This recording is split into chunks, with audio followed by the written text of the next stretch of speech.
رب العالمين والعاقبة للمتقين. الصلاة والسلام على رسوله الكريم وعلى آله وصحبه أجمعين، أما بعد. فقد قال الله تعالى في القرآن الكريم والفرقان المجيد: أعوذ بالله من الشيطان الرجيم، بفضل بسم الله الرحمن الرحيم. إن الله وملائكته يصلون على النبي يا أيها الذين آمنوا صلوا عليه وسلموا تسليما. اللهم صل على سيدنا محمد نبي الأمي وعلى أبويه وآله وصحبه وسلم. அல்லாஹுடைய மாபெரும் கிருபையால் இன்னும் ஒரு மாத காலத்திற்குள் பக்ரீத் என்கிற ஹஜ் பெருநாளை நாம் எல்லாம் அடைய இருக்கிறோம். அதன் அடிப்படையில் நமது இந்தியாவிலிருந்து ஹஜ்ஜிற்காக செல்லக்கூடிய பயணிகள் ஹாஜிகள் எல்லாம் தலைநகர் டெல்லியிலிருந்து மே மாதம் 9ஆம் தேதி அவர்கள் மதீனாவை சென்றடைந்திருக்கிறார்கள். அதைத் தொடர்ந்து இந்தியாவிலிருந்து பல நகரங்களிலிருந்தும் ஹாஜிகள் ஹஜ் பயணத்திற்காக தன்னுடைய பயணங்களை மேற்கொள்ள இருக்கிறார்கள். அல்லாஹ்வுடைய கிருபையால் இந்த ஆண்டு ஹஜ்ஜிற்கு 1,75,025 நபர்கள் ஹஜ்ஜிற்காக தேர்வு செய்யப்பட்டிருக்கிறார்கள். அதில் 1,40,020 பேர் ஹஜ் கமிட்டியின் மூலமாகவும் 35,005 பேர் தனியார் ஹஜ் நிறுவனங்களின் மூலமாகவும் பயணமாக இருக்கிறார்கள். அல்லாஹ்வுடைய கிருபையால் அவர்கள் மேற்கொண்டிருக்கிற இந்த ஹஜ் பயணத்தை அல்லாஹ் பரிபூர்ணமான முறையில் ஆக்கி வைப்பானாக. அந்த ஹஜ்ஜுகள் அனைத்தையும் அல்லாஹ் ஒப்புக்கொள்ளப்பட்ட ஹஜ்ஜுகளாக அல்லாஹ் ஆக்கி வைப்பானாக. இந்த வருடம் யார் யாருக்கெல்லாம் ஹஜ்ஜினுடைய நசீபு இல்லையோ அவர்கள் அனைவருக்கும் அல்லாஹ் வருகிற காலங்கள் ஹஜ்ஜினுடைய நசீபினை அல்லாஹ் தந்தருள் புரிவானாக. அந்த ஹஜ்ஜுகள் அனைத்தையும் அவனிடத்தில் ஒப்புக்கொள்ளப்பட்ட ஹஜ்ஜாக, பரிசுத்தமான ஹஜ்ஜாக அல்லாஹ் தஆலா ஆக்கி வைப்பானாக என்கிற துவாவோடு இன்ஷா அல்லாஹ் இன்றைய பயானை நான் தொடங்குவோம். ஹஜ் என்று சொன்னாலே இஸ்லாத்தினுடைய கடமைகளில் 5வது கடமையாக நம்மில் எல்லோரும் அறியப்பட்டிருக்கிறோம். இந்த ஹஜ் மேலும் ஜகாத் ஆகிய 2 கடமைகள் பொருளாதாரம் உடலாதாரம் என்று 2 முறைப்படி பிரிக்கப்படும். ஜகாத் என்பது பொருளாதாரத்தை மட்டுமே முன்னிலை கொண்டு வருகிற ஒரு இபாதத். ஹஜ் என்பது பொருளாதாரம் மேலும் உடலாதாரம், இந்த 2ம் இருக்கிற ஒரு இபாதத் தான் ஹஜ் என்கிற இஸ்லாத்தினுடைய 5வது கடமை. இந்த ஹஜ்ஜை பொறுத்தவரையிலும் எல்லோரும் தன்னுடைய மனதில் வைத்திருக்கிற ஒரு நினைப்பு என்னவென்றால், யார் யாருக்கெல்லாம் காசு பணங்கள் இருக்கிறதோ, பணம் படைத்தவர்கள் இருக்கிறார்களோ அவர்கள் தான் ஹஜ் செய்ய முடியும் என்கிற ஒரு எண்ணம் நம்மில் பலருக்கும் உண்டு. ஆனால் உண்மை அதுவல்ல. காசு பணங்கள் இருந்த எத்தனையோ நபர்கள் ஹஜ் நசீபாகாமல் மரணித்திருக்கிறார்கள்.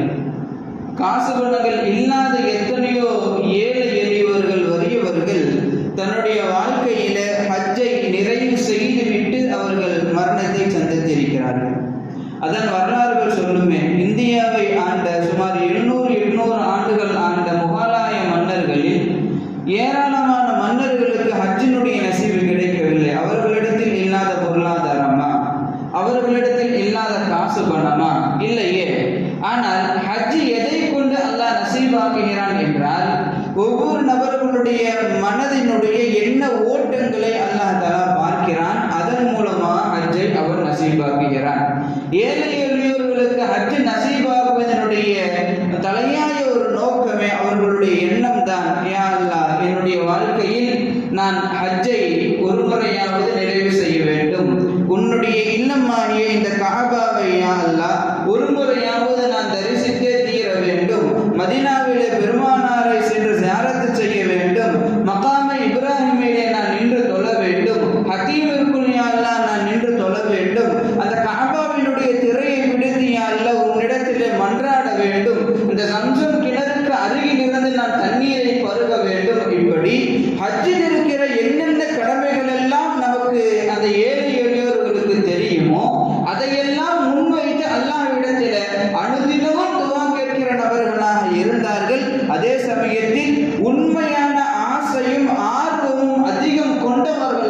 அவர்கள் தன்னுடைய வாழ்க்கையிலே இருந்தார்கள்.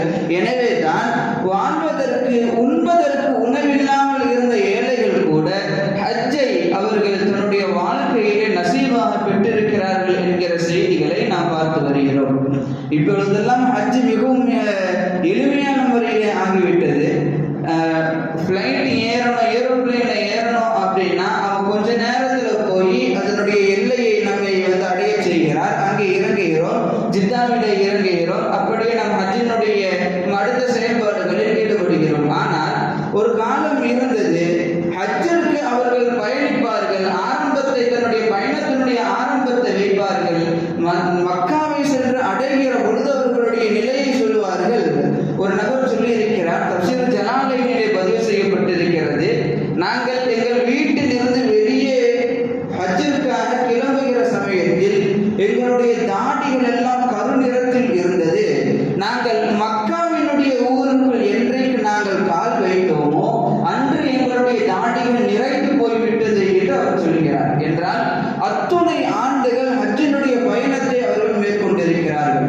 ஹஜ்ஜினுடைய பயணத்தை மேற்கொள்கிற அவர்கள் மிக எளிமையான முறையில் எல்லாம் ஹஜ்ஜிற்காக அவர்கள் தயாராகவில்லை. மாறாக தன்னுடைய வாழ்க்கையிலே அவர்கள் பெற்ற துன்பங்களும் கஷ்டங்களும் கடினங்களும் அதிகம்.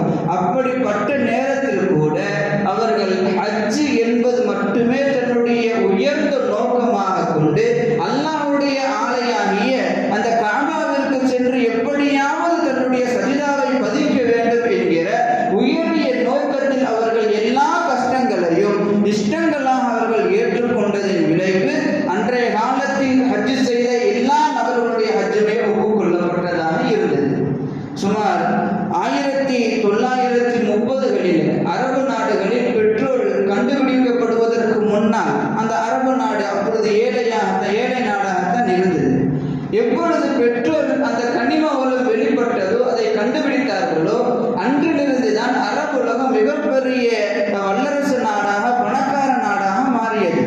1930க்கு அப்பால் அந்த 30க்குள்ளான காலகட்டங்களில் ஹஜ்ஜினுடைய நிலைமையை நாம் வரலாறின் மூலமாக பார்க்கிற பொழுது ஏராளமான இன்னல்களுக்கு உட்பட்டு தான் அன்றைய காலத்து மக்கள் ஹஜ்ஜை அவர்கள் மேற்கொண்டிருக்கிறார்கள் என்கிற செய்திகள் நமக்கு தெரிய வருகிறது. அந்த சமயத்தில் ஒரு நபர் எழுதி வைத்திருக்கிறார், அந்த சமயத்தில் ஹஜ்ஜுக்காக நாங்கள் ஒரு குழுவாக சென்றோம். அந்த நேரத்தில் நாங்கள் ஒரு இடத்தில் அமர்ந்து எங்களுடைய உணவிற்காக நாங்கள் தயாராகிறோம். எங்களில் சிலர் ரொட்டி மாவை பிசைகிறார்கள், சிலர் தண்ணீரை அந்த உணவிற்காக என்னென்ன தேவையோ அதை செய்கிறார்கள். சற்று தூரத்தில் பார்த்தால் மிகவும் பசித்த நிலையில் ஒருவர் தள்ளாடி கொண்டு வருகிறார். நாங்கள் புரிந்து கொண்டோம் அவருக்கு பசி என்று. அவர்களையும் விருந்திற்கு நாங்கள் அழைத்தோம், அவரும் ஏற்றுக்கொண்டார். வந்த உடனே எனக்கு தண்ணீர் வேண்டும் என்று கேட்டார். தண்ணீரை கொடுத்தோம். ரொட்டி மாவு வேண்டும் என்றார். அதையும் அவருடைய அருகிலே நாங்கள் வைத்தோம். அந்த ரொட்டி மாவை எடுத்து தண்ணீரில் கரைத்து அதை குடித்தார். குடித்து விட்டு சொன்னார், இப்பொழுது ரொட்டி ரெடியாகிற வரையும், ரொட்டி தயார்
அவர் பார்த்த உடனே ஆவலாக தன்னுடைய வாயில் அதை போட்டு சாப்பிட்டு முடித்த பிறகு அவர் சொன்னார், எங்களுடைய பெருமானார் ஸல்லல்லாஹு அலைஹி வஸல்லம் அவர்களுக்கு நன்றி.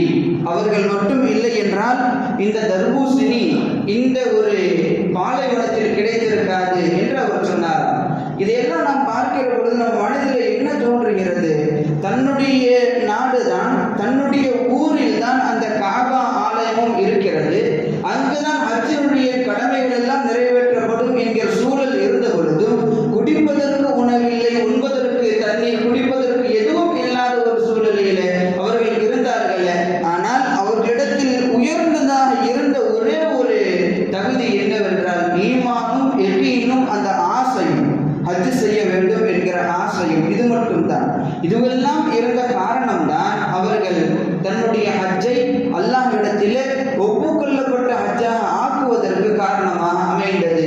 இப்பொழுது ஹஜ்ஜிற்கு செல்கிற நாம் அல்லாஹ்விடத்திலே அதிகமாக நன்றி சொல்ல வேண்டும். இதற்கு நம்மளுடைய பயணங்களை அல்லாஹ் லேசான முறையில், இலகுவான முறையில் அல்லாஹ் தஆலா அந்த ஹஜ்ஜினுடைய பயணத்தை இன்றைய காலத்திலே ஆக்கியிருக்கிறார்.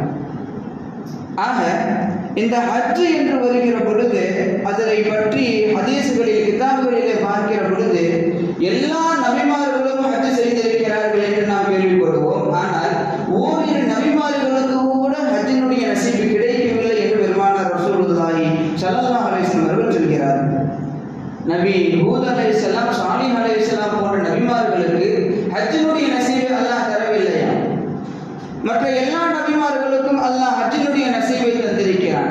நபி ஆதம் அலைஹிஸ்ஸலாத்து வஸலாம் அவர்களை அல்லாஹ் படைத்து பூமியிலே இறக்கி எப்பொழுது மக்கா அவர்கள் வந்தடைந்தார்களோ அன்று அவர்கள் ஹஜ்ஜினுடைய அந்த செயல்பாடுகளை, கடமைகளை ஆரம்பிக்கிறார்கள்.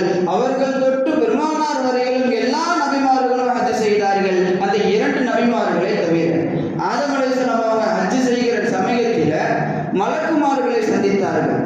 அப்ப மலக்குமார்களுக்கும் ஆதம் அலைஹிஸ்ஸலாத்துக்கும் மத்தியில் ஒரு சில பேச்சுவார்த்தைகள் நடைபெறுகிறது. அப்போ மலக்குமார்கள் கேட்டார்களாம், ஆதமே, ஹஜ்ஜுக்காக வந்திருக்கிறீங்கள, நாங்க எப்பொழுது ஹஜ் செய்யறோம்னு தெரியுமா? ஆதம் அலைஹிஸ்ஸலாம் அவர்கள் தெரியலையே, நானே இப்போதான பூமிக்கு வந்தேன். அப்போ அவங்க சொல்லுவாங்க, மலக்குமார்கள், உங்களுக்கு முன்னால் 2000 வருடத்திற்கு முன்னால் இருந்தே நாங்கள் ஹஜ் செய்து கொண்டிருக்கிறோம் இந்த காபாவை என்று அவர்கள் சொல்லுவார்கள். ஆக மனித சமூகம் படைக்கப்படுவதற்கு முன்னால் இருந்தே இந்த ஒரு இபாதத், ஹஜ்ஜினுடைய இபாதத் இந்த உலகில் நிலைத்திருக்கிறது என்பதை இந்த ஹதீஸின் மூலமாக நாம் விளங்குகிறோம். தொழுகை ஒரு சில காலகட்டத்திற்கு பின்னால் தான் கடமையானது. நோன்பும் அப்படித்தான், ஜகாத்தும் அப்படித்தான். இப்படி இருக்க ஹஜ் மட்டுமே மனித சமூகம் படைக்கப்படுவதற்கு முன்னால் இருந்தே அல்லாஹ் கடமையாக்கி வைத்திருந்தான். மலக்குமார்கள் அதை ஹஜ் செய்தார்கள், தவாஃப் செய்தார்கள், அந்த காபாவை அவர்கள் சுற்றினார்கள், அல்லாஹ்வை அந்த இடத்தில் நின்று தொழுதார்கள் என்கிற செய்திகளை எல்லாம் பெருமானார் ரசூல் ஸல்லல்லாஹு அலைஹி வஸல்லம் அவர்கள் சொல்கிறார்கள் என்றால் ஹாஜிகள் எல்லாம் பாக்கியவான்கள். எதற்கு? மனித சமூகம் படைக்கப்படுவதற்கு முன்னால் இருக்கிற இபாதத்துகளை தன்னுடைய வாழ்க்கையிலும் அவர்கள் ஏற்று செய்கிறார்கள். எனவே அவர்கள் பாக்கியமானவர்கள். அல்லாஹ்விற்கு நன்றி செலுத்த வேண்டும். அதே சமயத்தில் நபி ஆதம் அலைஹிஸ்ஸலாம் அவர்கள் முதற்கொண்டு ஹஜ்ஜினுடைய காலகட்டங்கள் மாறி மாறி வந்து கொண்டே இருந்தது. கிதாபில் வருகிறது, காபா 6 முறை கட்டப்பட்டது. காபா 6 முறை கட்டப்பட்டது என கிதாபில், ஹதீஸ் கிதாபுகளிலே நமக்கு சொல்லி காட்டுகிறார்கள். அந்த காபா 6 முறை கட்டப்பட்டது. அது எப்படி? நபி ஆதம் அலைஹிஸ்ஸலாம் அவர்களை அல்லாஹ் படைப்பதற்கு முன்னால் மலக்குமார்களை வைத்து அல்லாஹ் காபாவை கட்டினான்.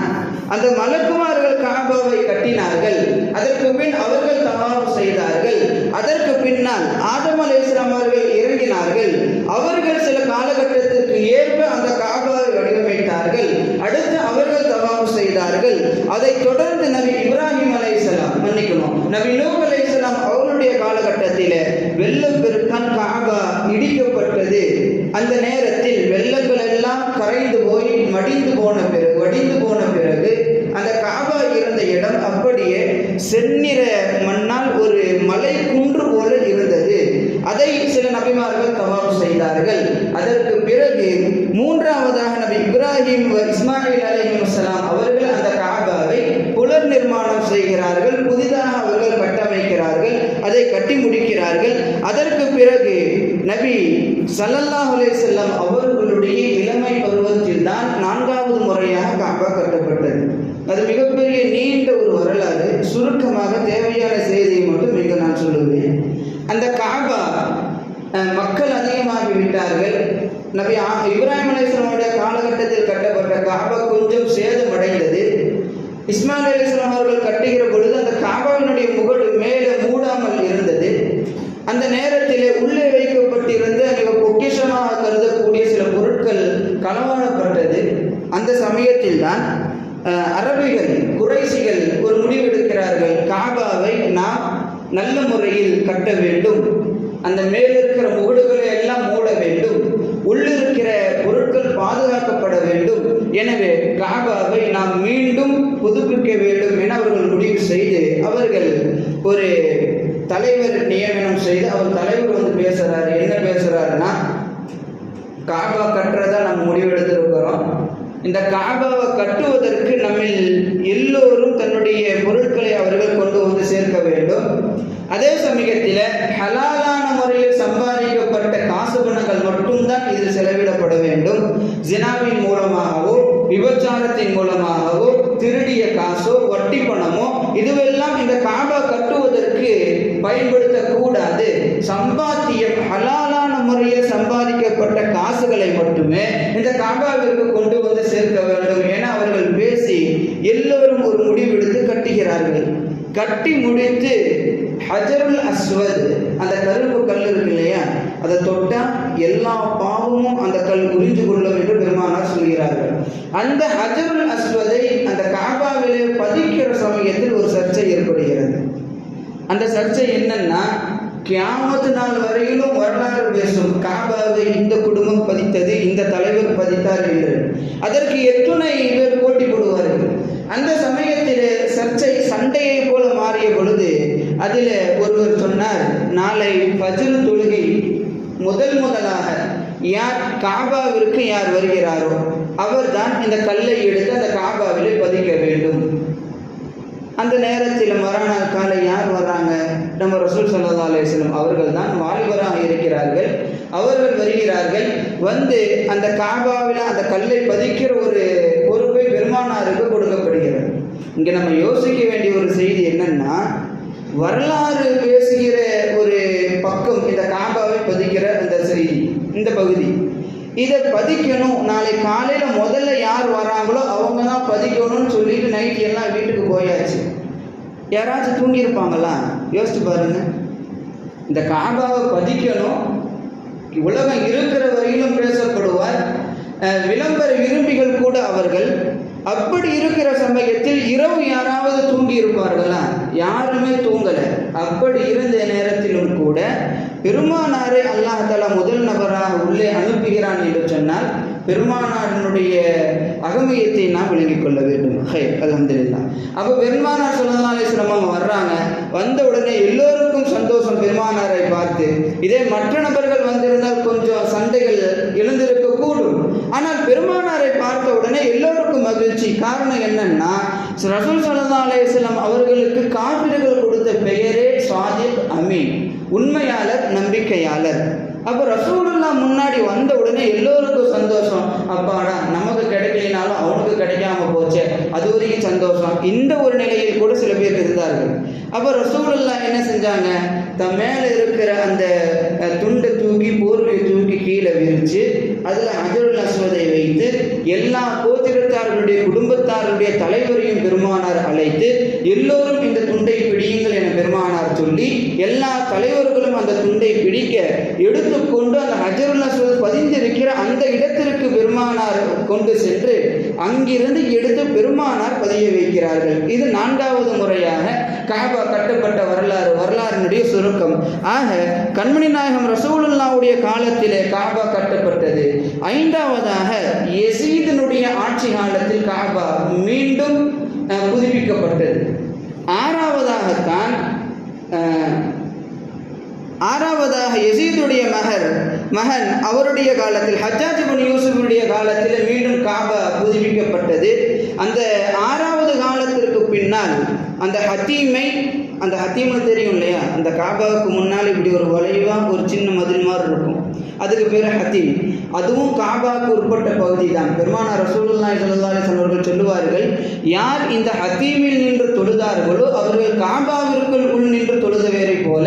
ஏனென்றால் ஹத்தீமும் காபாவிற்கு சொந்தமானது என பெருமானார் சொல்லுவார்கள்.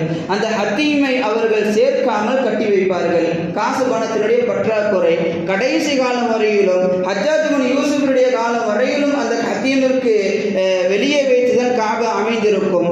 அதற்கு பின்னால் இடித்துவிட்டு மீண்டும் காபாவை கட்ட வேண்டும் என்கிற ஒரு பேச்சு வந்த பொழுதுதான் சையதுனா இமாம் மாலிக் ரஹ்மஹுல்லாஹ், அன்றைய அரபு உலகத்தினுடைய மிகப்பெரிய ஆசிரியர், கல்வி கடல், ஃபிக்ஹினுடைய மேதை, அவங்க சொல்லிட்டாங்க, காபா என்பது விளையாட்டு மைதானம் அல்ல.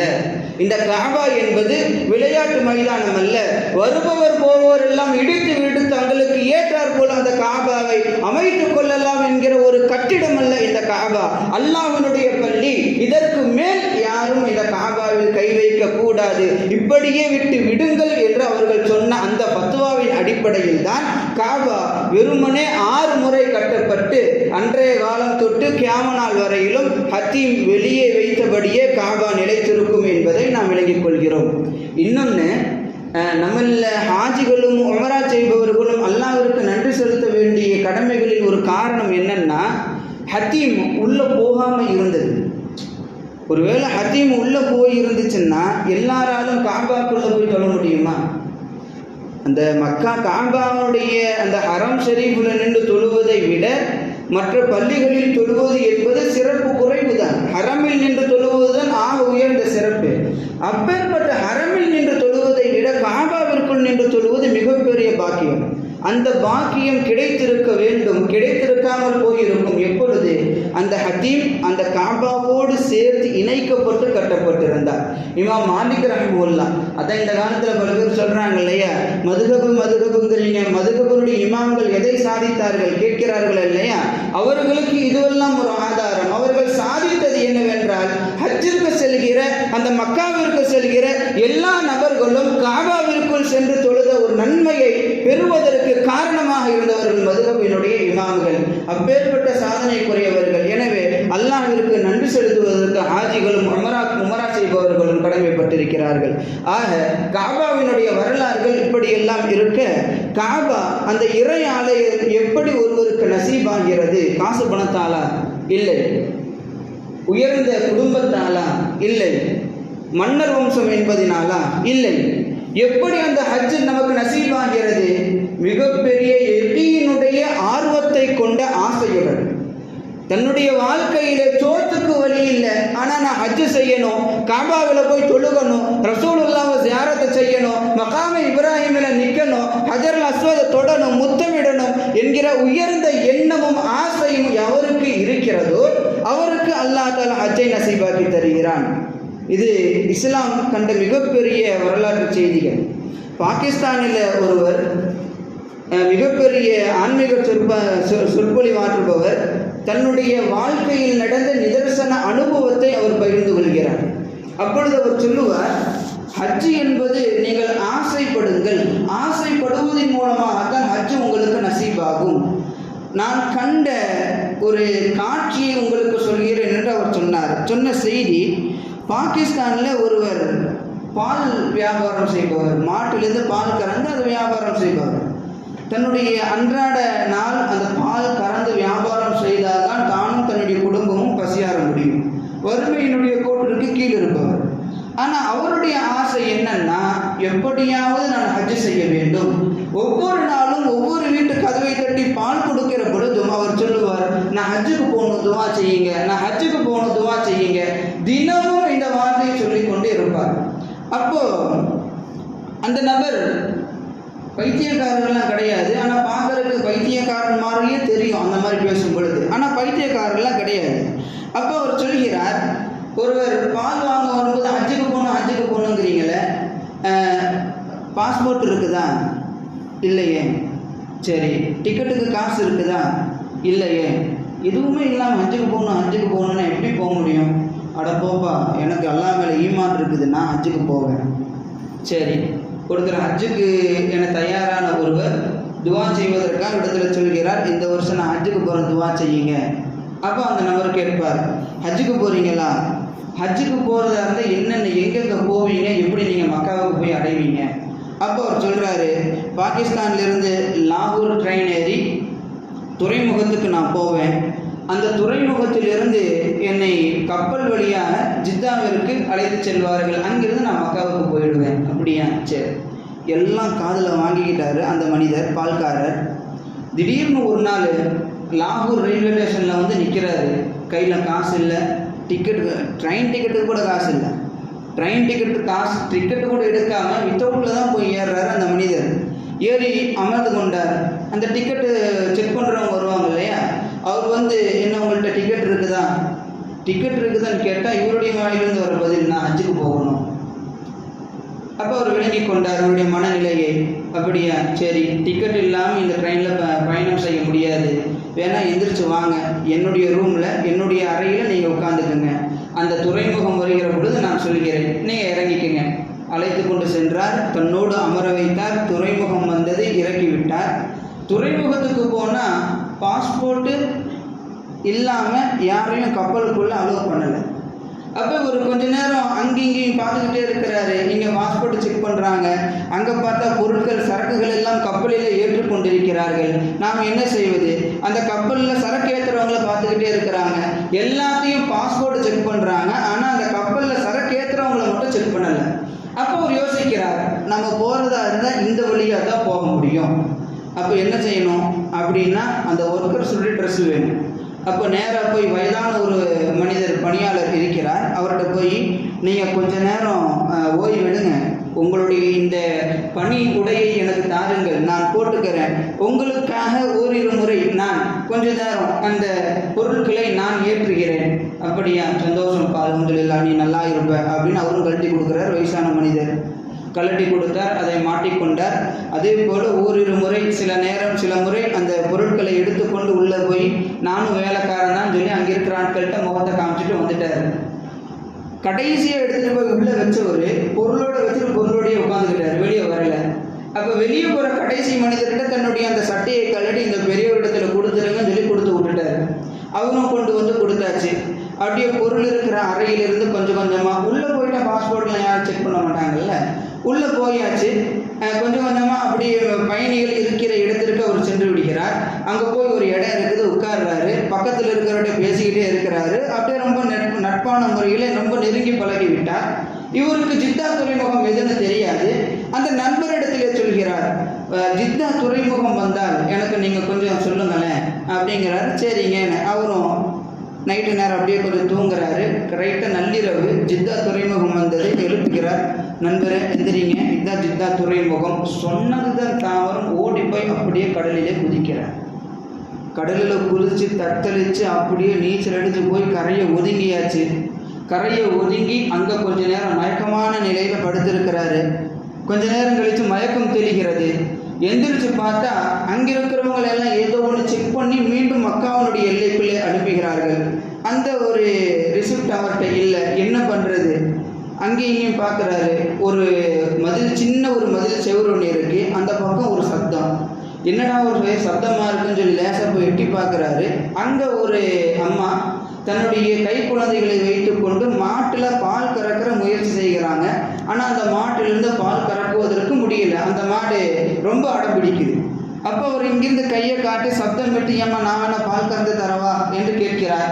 அந்த அம்மா இவரை பார்த்துட்டு நேரத்தினுடைய கணவர்கிட்ட போய், இந்த மாதிரி குழந்தைக்கு பால் தேவை, மாடு ரொம்ப அடம் பிடிக்குது, ஏதோ ஒருத்தர் வந்து புதுசாக பால் கறந்து தருவான்னு கேட்குறாரு, நீங்கள் அனுமதி பெற்று அவர் உள்ளே வர சொல்லுங்களேன், பால் மட்டும் கறந்து கொடுத்துட்டு போயிடட்டும். அப்படியே உள்ள வர வைக்கப்படுகிறார். ஏற்கனவே அவருக்கு அந்த அனுபவம் எல்லாம் இருக்கிறதுல அவர் பால் கறக்கிறார். என்றைக்கும் கறக்கிற பாலை விட கொஞ்சம் கூடுதலாகவே பால் கிடைக்கிறது அவர்களுக்கு. அப்போ இந்த பாலை வாங்கி காய்ச்சி தான் பிள்ளைகளுக்கெல்லாம் கொடுத்தாச்சு. கொஞ்ச நேரம் நீங்கள் வீட்டில் உட்காருங்கிறாங்க. அந்த மனுஷனும் உட்கார்றாரு. மக்காவில் தன்னுடைய அத்தா ஒரு உயர்ந்த பதவியில் இருப்பவர், அந்த பெண்ணுடைய தந்தை, அவங்கள்ட்ட ஃபோன் பண்ணி இந்த மாதிரி ஒருத்தர் வந்தாரு தான், பால் கறந்தாரு, கொடுத்தாரு, அவர் சொல்லுக்கு அந்த மாடு கட்டுப்படுது. அப்படியா? என்னவா சொல்கிற? ஆமாம். அப்படின்னா அவர் நீ மக்காவுக்கு அனுப்பிவிடு. அவங்க தான் யார் அப்படின்னா மிகப்பெரிய மாட்டு தொழுவும் வைத்து அவர் மிகப்பெரிய வியாபாரம். அப்போ அவரை மக்காவுக்கு அனுப்பிவிடுங்கிறாரு. அதே மாதிரி மக்காவுக்கும் அழைத்து செல்லப்படுகிறார். அங்கே போய் நீ இனிமேல் எங்கேயும் போகக்கூடாது, மக்காவிலிருந்து என்னுடைய மாட்டு தொழுவத்தை நீ பார்த்துக்கொள்ள வேண்டும். அப்போ அவர் சொல்கிறாரு, நான் ஹஜ்ஜு செய்யணும். சரிப்பா, ஹஜ்ஜு செய்யலாம், ஆனால் இந்த மாட்டு தொழுவத்திலே இரு. இல்லை, நான் ஹஜ்ஜு செய்யணும். மீண்டும் மீண்டும் இந்த வார்த்தையை சொல்ல சொல்ல அவர் விளங்கிக் கொள்கிறார். சரி, ஹஜ்ஜிற்கு உண்டான எல்லா ஏற்பாடுகளையும் நான் செய்து தருகிறேன், ஹஜ்ஜை முடித்து விட்டு நீ இங்கே பணியில் அமர வேண்டும். அப்படியா, சரி. நேராக ஹஜ்ஜுக்கு போகிறாரு. அங்கே போய் எல்லா கடமைகளும் நிறைவேற்றுகிறார். கப்பலில் தன்னுடைய நண்பராக ஆக்கி கொண்டாரல்லவா ஒருவர், அவரும் இவரும் அந்த ஹஜ்ஜிலே காபத்துல்லாவிலே இருவரும் சந்தித்துக் கொள்கிறார்கள். அப்போ என்னப்பா திடீர்னு கடலில் குதிச்சியேன்னு சொல்லும் பொழுது இந்த மாதிரி விஷயங்களை விவரிக்கிறார். விவரித்து விட்டு ஹஜ்ஜனுடைய கடமை முடித்து அந்த மாட்டு தொழுவத்தினுடைய உரிமையாளரிடத்தில் வருகிறார். என்னப்பா ஹஜ்ஜெல்லாம் முடிஞ்சா? அல்ஹம்துலில்லாஹ் முடிஞ்சு, ஜஸாக்கல்லா ஒன்றையெல்லாம் சொல்லிவிட்டு, சரி இதுதான் உன்னுடைய போஸ்ட்டு, நீங்கள் தான் இருக்கணும். அப்போ அவர் சொல்லுவார், என்னங்க இப்படி சொல்கிறீங்க? என் ஃபேமிலி, என் குடும்பமெல்லாம் லாகூர்லேயே எல்லாம் இருக்குது, அவங்கள விட்டுட்டு நான் எப்படி இங்கே தனியாக இருக்க முடியும்? இதெல்லாம் ஒரு பெரிய மேட்ரே இல்லைப்பா, அவங்க இங்கே வரணும், அவ்வளோதானே, நான் ஏற்பாடு செய்கிறேன். மீண்டும் அவர் தன்னுடைய குடும்பத்தை வரவழைக்கிறார், குடும்பத்தோடு ஹஜ்ஜு செய்கிறார். சொல்ல வருவதின் நோக்கம் என்ன தெரியுமா? காசு பணங்கள் ஹஜ்ஜை பொறுத்தவரையிலும் பெரிய விஷயமே கிடையாது. ஹஜ்ஜை பொறுத்தவரையிலும் ஈமானும் உறுதியான ஆசையும் தான். அந்த ஆசை யாருக்கு இருக்கிறதோ அவர்களுக்கு ஹஜ்ஜை அல்லாஹ் தஆலா நசீபாக்கி தருகிறான். ஒன்றும் இல்லை, திருப்பூரில் நடந்த ஒரு செய்தியை கூட உங்களுக்கு உதாரணமாக சொல்வேனே. தமிழகத்தின் மூத்த ஆளும் ஒருவர், அவர் சொன்ன செய்தி, திருப்பூரில் ஒரு அம்மா, அவங்களுடைய வேலை என்னன்னா, ரோட்டில் தள்ளுவண்டி கடையில் இட்லி போட்டு விற்கிறது அவங்களுடைய வேலை. திருமணமாகி குழந்தை இல்லை. ஆனால் அவங்களுடைய எண்ணம் என்னன்னா, வாழ்க்கையில் ஒரு முறையாவது ஹஜ்ஜு செய்ய வேண்டும், மதீனாவில் மரணிக்க வேண்டும். அல்லாஹ் நம் அனைவருக்கும் நசீபை தருவாங்க. அந்த மதீனாவில் மரணிக்க வேண்டும். அப்போது அந்த அம்மா தினமும் துவா செய்கிறார். அல்லாஹ்வுடைய நாட்டத்தினால் ஹஜ்ஜு அவர்களுக்கு எப்படியும் நசீபாகிறது. ஹஜ்ஜினுடைய கடமைகள் எல்லாம் முடித்துவிட்டு மதீனா சென்று பெருமானாரை ஜியாரத்து செய்கிற சமயத்தில் அந்த அம்மாவிற்கு மரணம் சம்பவிக்கிறது. மௌத்தாகி அந்த அம்மாவை கபரில் வைக்கும் பொழுது மரணித்த ஒரு சில நபர்கள் அவருடைய ஜனாசாவை கொண்டு வருகிற பொழுது சின்ன ஒரு குழந்தையும் மரணித்து போயிருந்தது. அந்த குழந்தைக்கு தனியாக கபர் தோண்ட முடியல. அப்போ என்ன செஞ்சாங்க, அந்த அம்மாவை உள்ள வச்சு அடக்கிற பொழுது அந்த குழந்தையும் தன்னோடு வைத்து அடக்கினார்கள். இதை சொல்லிவிட்டு அந்த ஆலிம் என்ன சொன்னாருன்னா, ஹஜ்ஜு நசீபு யாருக்கு வேண்டும் என்றாலும் அவர்கள் ஆசைப்பட வேண்டும். அதே சமயத்தில் ஹஜ்ஜு ஆசைப்படுகிற எல்லோருக்கும் அல்லாஹ் தன்னுடைய உயர்ந்த ஆசையை, நீண்ட கால ஆசையை, நிறைவேறாத ஆசையை அல்லாஹ் நிறைவேற்றி தருவான். எனவே உலகில் குழந்தை பாக்கியம் இல்லை, ஆனால் கபரிலே அடக்கப்படுகிற பொழுது அந்த அம்மா குழந்தையோடு அடக்கப்பட்டால் இதுதான் அதனுடைய அடையாளம் என்று சொல்லி காட்டுகிறார். ஆக ஹஜ்ஜினுடைய நசீபு கிடைக்க வேண்டும் என்றால் காசோ பணமோ உயர்ந்த குடும்பமோ ராஜவம்சமோ இதுவெல்லாம் கிடையாது. ஈமானோடு உறுதியான ஆசையும் அதனுடைய ஆர்வமும் இருந்தாலே போதும், அல்லாஹ் ஹஜ்ஜையும் உம்ராவையும் எல்லா முஃமின்களுக்கும் நசீபாக்கி தருவான் என்பதில் கடுகளவும் சந்தேகம் இல்லாமல் இருக்க வேண்டும். அதன் அடிப்படையில் யார் யாருக்கெல்லாம் இந்த வருடம் ஹஜ்ஜை அல்லாஹ் தாலா நசீபாக்கி தந்தானோ அவர்களுடைய ஹஜ்ஜுகளை அல்லாஹ் தாலா கபூல் செய்வானாக, ஒப்புக்கொள்ளப்பட்ட ஹஜ்ஜாக ஆக்குவானாக, ஒப்புக்கொள்ளப்பட்ட ஹஜ்ஜினுடைய அடையாளத்தை கண்டு வருகிற மக்களாக அல்லாஹ் ஆக்குவானாக. யாருக்கெல்லாம் ஹஜ் இந்த வருடம் நசீபாகவில்லையோ வாழ்நாளில் ஒரு முறையாவது ஹஜ்ஜினுடைய நசீபினை அல்லாஹ் தந்தருள் புரிவானாக. அந்த ஹஜ்ஜும் கபூலாக்கப்பட்ட ஹஜ்ஜாக, கபூலாக்கப்பட்ட உம்ராவாக அல்லாஹ் தஆலா ஆக்கியருள் புரிவானாக. சில பேர் நம்மள நிறைய நினச்சிக்கிட்டு இருக்கிறது என்னன்னா, ஹஜ்ஜுக்கு போகணும்னா எப்படி 5லிருந்து 6 லட்ச ரூபா செலவாகும். 5லிருந்து 6 லட்ச ரூபா அந்த காசு இருந்துச்சுன்னா உலகத்தில் வேற எது வேலையை பார்த்துட்டு போயிடலாமேங்கிறான். இது ஈமானுடைய பலவீனம் என்று தான் சொல்ல வேண்டும். இருந்தாலும் அப்பேற்பட்ட நபர்களுக்கு பெருமானார் சொல்வது என்ன தெரியுமா, ஹஜ்ஜிற்காக நீங்கள் செலவு செய்கிற அந்த பணத்தை அல்லாஹ் 2 மடங்காக அல்ல 70 மடங்காக அல்லாஹ் தஆலா திருப்பி தருவான் என பெருமானார் ரசூலுல்லாஹி ஸல்லல்லாஹு அலைஹி வஸல்லம் அவர்கள் சொல்கிறார்கள். ஒரு 5 லட்சம் 6 லட்சம் ஒரு ஹஜ்ஜிற்காக ஒருவர் செலவு செய்கிறார் என்றால் அதை மீண்டும் தன்னுடைய ஊருக்கு வந்த பிறகு 70 மடங்காக அல்லாஹ் திருப்பி தருகிறான் என்றால் எத்தனை கோடி ரூபாய்களுக்கு அவரை அல்லாஹ் தஆலா சொந்தக்காரராக ஆக்குகிறான். ஒரு வீட்டிற்கு விருந்தாளியாக போனால் அவருடைய மனம் நோகாமல் அந்த விருந்தாளியை மீண்டும் தன்னுடைய வீட்டிற்கு அனுப்புவது மனிதர்கள் இயல்பு. தன்னுடைய வீட்டிற்கு விருந்தாளியாக அழைக்கிற அல்லாஹ் எப்படி ஏழையாக வெளியே அனுப்பி வைப்பான்? யோசித்து பாருங்கள். உலக ரீதியாகவும் உயர்ந்த இடத்தை தருகிறான், மறுமை ரீதியாகவும் உயர்ந்த இடத்தை தருகிறான். யாருக்கு ஒப்புக்கொள்ளப்பட்ட ஹஜ் நசீபானதோ பெருமானார் சொல்கிறார்கள், அப்பேற்பட்ட நபர்கள் எப்படிப்பட்டவர்கள் தெரியுமா?